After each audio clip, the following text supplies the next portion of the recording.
আজ মোক্ষদা একাদশী। এই একাদশীর পৌরাণিক কাহিনী আজ শুনুন। এই কাহিনী বর্ণনা করেছেন আকাশবাণীর প্রোগ্রাম এক্সিকিউটিভ শুভেন্দু বাগ। অষ্টাদশ দিনের কুরুক্ষেত্রের মহারণ শেষে যখন ধনঞ্জয়ের গান্ডীব আর ভীমের গদা স্তব্ধ হল, তখন চারদিক জুড়ে নেমে আসে এক বিষণ্ণ নীরবতা। কৌরবদের পতন, দুর্যোধনের মৃত্যুর পর পাণ্ডবরা জয়ের শিখরে দাঁড়িয়ে থেকেও বুকের ভেতরে অনুভব করলেন গভীর শোক। এ এক বিজয় যার মাঝেও রয়ে গেছে রক্তের গন্ধ। অন্যদিকে ঋষিগণ, দেবতাগণ, মহর্ষিগণের আশীর্বাদে সবাই বুঝে নিলেন এই যুদ্ধ শুধু জয় পরাজয়ের ছিল না, ধর্মের ভারসাম্য স্থাপনের জন্য এ সংঘাত ছিল অবশ্যম্ভাবী। জয়ের মুহূর্তেও যুধিষ্ঠির কিন্তু একেবারেই উচ্ছ্বসিত নন। তিনি মনে করলেন, এত প্রাণ ধ্বংসের পর আমি কি করে রাজার সিংহাসনে বসব? ধর্মরাজ পালন তো আমার কর্তব্য, কিন্তু এই রক্তপাতে আমি নিজেকে অপরাধী ভাবছি। হস্তিনাপুরে পাণ্ডবদের প্রবেশ এ যেন উৎসবের মতো। বিদুর, কুন্তী, ধৃতরাষ্ট্র, গান্ধারী সকলের বুকে একদিকে বেদনা, অন্যদিকে সামান্য স্বস্তি যে রাজ্য আবার ধর্মপথে ফিরবে। ধৃতরাষ্ট্রের সঙ্গে যুধিষ্ঠিরের সেই করুণ কিন্তু মহৎ দৃশ্য, যেখানে ভীমকে আলিঙ্গন করতে গিয়ে ধৃতরাষ্ট্রের ক্রোধে প্রায় দুর্ঘটনা ঘটে, কৃষ্ণ তা সামলে দেন। সব মিলিয়ে রাজ্যে আবার স্বাভাবিক অবস্থা ফিরিয়ে আনাই ছিল প্রথম কাজ। রাজসূয় বা অশ্বমেধ যজ্ঞ নয়, প্রথম উদ্দেশ্য ছিল শান্তি। যুদ্ধতর শোকস্তব্ধ মানুষকে শান্তি দেওয়া, রাজ্যের পুনর্গঠন, প্রজাদের সুরক্ষা সবই শুরু হয় যুধিষ্ঠিরের নেতৃত্বে।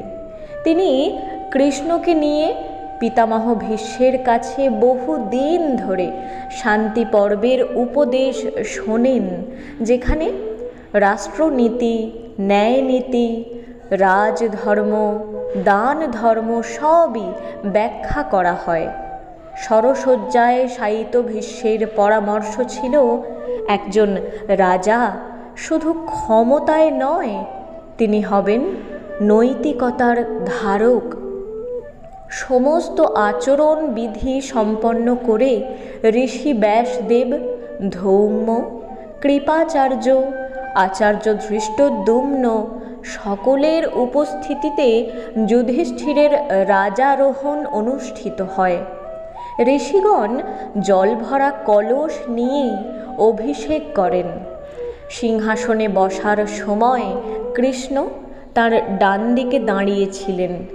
এ যেন যুগ যুগান্তরের এক প্রতীক, যেখানে ন্যায় ধর্মের শাসনে ঈশ্বরের আশীর্বাদ থাকে।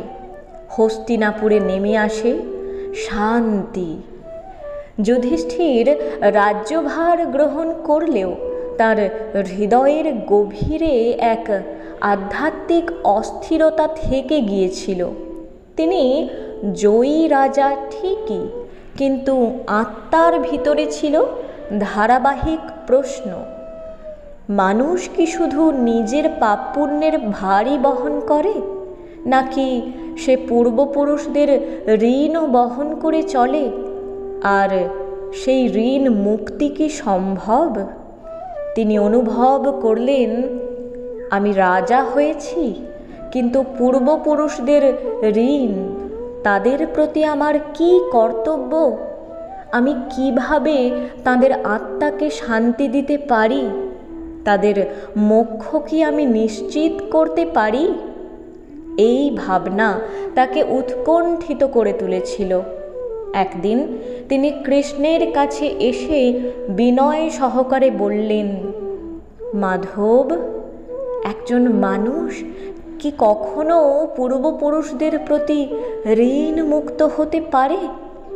যদি তারা জীবদ্দশায় পাপ করে থাকে, যদি তাদের আত্মা বিভ্রান্ত থাকে, আমরা কি তাদের মুক্তি দিতে পারি? কৃষ্ণ ধীরে ধীরে হাসলেন। তার চোখে ছিল অগাধ জ্ঞান আর সহমর্মিতা। কৃষ্ণ বললেন, যুধিষ্ঠির, মানুষ জন্মসূত্রে 3 ঋণের বোঝা নিয়ে পৃথিবীতে আসে: দেবঋণ, ঋষি ঋণ, পিতৃঋণ। এই 3 ঋণ পালন করাই ধর্ম। কিন্তু তুমি যে প্রশ্ন তুলেছ তা পিতৃঋণ সম্পর্কে। পূর্বপুরুষদের আত্মার মুক্তি সব মানুষেরই কাম্য। যুধিষ্ঠির মনোযোগ দিয়ে শুনছেন। কৃষ্ণ বললেন, পূর্বপুরুষদের শুধু শ্রাদ্ধে তৃপ্তি হয় না, তাদের আত্মা চরম মুক্তি পেতে পারে একটি মহাপবিত্র ব্রতের মাধ্যমে। সেই ব্রত হল মোক্ষদা একাদশী। কৃষ্ণ বললেন, মোক্ষদা একাদশী পালিত হয় অগ্রহায়ণ বা মার্গ শীর্ষ মাসের শুক্লপক্ষের একাদশী তিথিতে। এই দিন ব্রত পালন করলে বর্তমান জীবনের পাপ নাশ হয়। পূর্বপুরুষদের আত্মা নিকৃষ্ট লোক থেকে উচ্চ লোকের দিকে অগ্রসর হয়। এমনকি নরকবাসী পিতৃলোকও মুক্তি লাভ করে। একজন ভক্ত যদি সৎ উদ্দেশ্যে ব্রত পালন করেন, তার দ্বারা 7 পুরুষ পর্যন্ত মুক্তি লাভ করতে পারে। যুধিষ্ঠির বিস্মিত হয়ে জিজ্ঞেস করলেন, কিভাবে একটি ব্রত এত মহৎ ফল দিতে পারে? কৃষ্ণ একটি পুরাতন কাহিনী শোনালেন। একদা ভৈরথপুরী নামে এক রাজ্য ছিল। তার রাজা বৈখানস। তিনি ছিলেন ন্যায়পরায়ণ, ধর্মজ্ঞ। একদিন রাজা স্বপ্নে দেখলেন তার মৃত পিতা নরকে যন্ত্রণা ভোগ করছেন। তিনি ব্যথায় কাতর হয়ে বলছেন, পুত্র, আমার অপূর্ণ পাপের কারণে আমি মুক্তি পাচ্ছি না, আমাকে উদ্ধার করো। এই স্বপ্ন দেখে রাজা বিমর্ষ হয়ে পড়লেন। তিনি মুনি ঋষিদের সঙ্গে পরামর্শ করতে পৌঁছলেন পর্বত শৃঙ্গের ঋষি পর্ণদর্শীর আশ্রমে। ঋষি ধ্যানে বসে রাজপিতার অবস্থা দর্শন করে বললেন, তোমার পিতা এই যন্ত্রণা ভোগ করছেন কারণ জীবদ্দশায় কিছু পাপ তার অমার্জিত রয়ে গেছে। তুমি যদি তাকে মুক্ত করতে চাও তবে মোক্ষদা একাদশী ব্রত পালন করো। রাজা ব্রত পালন করলেন। উপবাস, ভগবত চিন্তা, ব্রাহ্মণ সেবা, দান সবই নিষ্ঠা ভরে করলেন। তার ব্রতের পবিত্র ফলে তার পিতা নরকবাস থেকে মুক্তি লাভ করলেন। তিনি স্বর্গলোকে গমন করলেন শান্তি ও মোক্ষ লাভ করে। কৃষ্ণ বললেন, যুধিষ্ঠির, এই কারণেই মোক্ষদা একাদশী সবচেয়ে পবিত্র। এটি শুধু জীবিত মানুষের নয়, পূর্বপুরুষদের জন্যেও মুক্তির দ্বার খুলে দেয়। শ্রীকৃষ্ণের বাণী শুনে যুধিষ্ঠিরের মন প্রশান্ত হয়ে উঠল। তিনি বললেন, হে জনার্দন, আজ বুঝলাম জীবনের ঋণ শুধু কর্তব্যে নয়, ভক্তিতেও মুক্ত হয়। এই ব্রত আমি এবং আমার প্রজারাও পালন করবে। কৃষ্ণ আশীর্বাদ করলেন, ধর্মের পথেই রাজ্য শাসন করো যুধিষ্ঠির।